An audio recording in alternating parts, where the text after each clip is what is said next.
পাঠান বহরমপুরের তৃণমূল প্রার্থী, তার বিরুদ্ধে এবার নির্বাচনে বিধিভঙ্গের অভিযোগ করছেন অধীর চৌধুরী, যিনি বহরমপুরে কংগ্রেস প্রার্থী এবং বিদায়ী সাংসদ। ইউসুফ পাঠানের বিরুদ্ধে নির্বাচন কমিশনে অভিযোগ দায়ের করছেন অধীর রঞ্জন চৌধুরী। উজ্জ্বল মুখোপাধ্যায় আমাদের প্রতিনিধি রয়েছেন আমাদের সঙ্গে টেলিফোন লাইনে। উজ্জ্বল, ঠিক কি অভিযোগ করেছেন ইউসুফ পাঠানের বিরুদ্ধে অধীর চৌধুরী? মূলত যে অভিযোগটা করা হয়েছে তাতে অধীর চৌধুরী বলেছেন যে ইউসুফ পাঠান তিনি বিশ্বকাপার ছিলেন, তিনি 2011-তে বিশ্বকাপ জয় করেছেন, সবই ঠিক আছে, কিন্তু নির্বাচনে সেই বিশ্বকাপের ছবি, বিভিন্ন বিশ্বকাপের সঙ্গে যারা সেদিনকে মাঠে ছিলেন তাদের ছবি যেভাবে নির্বাচনী প্রচারে ব্যবহার করছেন সেটা কখনোই করা যায় না। কারণ বিশ্বকাপের সঙ্গে রাজনীতির কোনো সম্পর্ক নেই।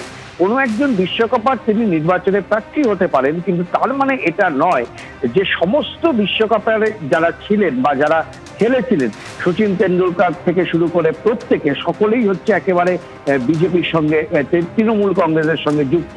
ফলে এই মর্মে তিনি অভিযোগ করেছেন যে এই ধরনের প্রচার বন্ধ করা হোক, কোনোভাবেই নির্বাচনী প্রচারে বিশ্বকাপের ছবি অথবা সেই সময় বিশ্বকাপারদের ছবি যাতে ব্যবহার করা না হয় সেটাকে সুনিশ্চিত করতে হবে নির্বাচন কমিশনকে, এবং সেই জন্যই তিনি কমিশনের কাছে নালিশ জানিয়েছেন। ধন্যবাদ উজ্জ্বল।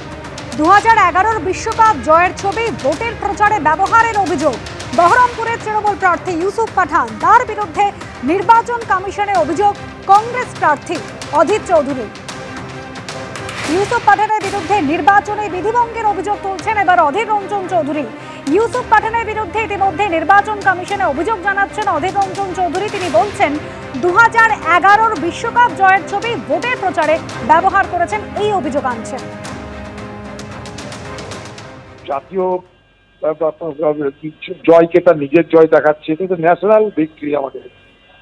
তারপরে সেখানটা এসে ওয়ার্ল্ড কাপের সমস্ত ব্যাপার, ওয়ার্ল্ড কাপ তো কারো ব্যক্তিগত কাপ না, সেই সাথে গোটা দেশের সব বিভিন্ন পার্টি, সচিন তেন্ডুলকার থেকে আরম্ভ করে বাকি যারা সবাই কি আর তৃণমূল করে?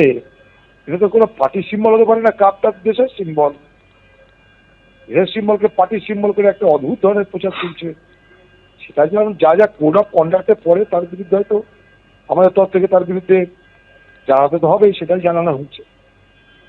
নিয়মকানুন মেনে চলতে হবে সবাইকেই। মডেল কোড অফ কন্ডাক্ট যখন আছে তখন সকলকে নিয়ম মেনে চলতে হবে, এটাই আমাদের বক্তব্য।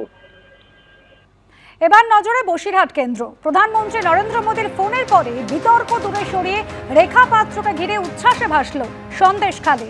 বসিরহাট লোকসভা কেন্দ্রে এবার বিজেপির প্রার্থী সন্দেশখালীর আন্দোলনকারী রেখা পাত্র। প্রার্থী হিসেবে নাম ঘোষণার পর আজই প্রথম সন্দেশখালীতে এলেন রেখা এবং তাকে ঘিরে আনন্দে মেতে ওঠেন বাসিন্দারা।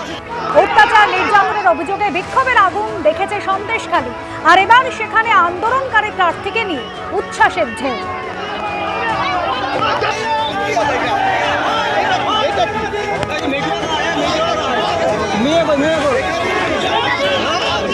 জেঠিমা আর ওখানে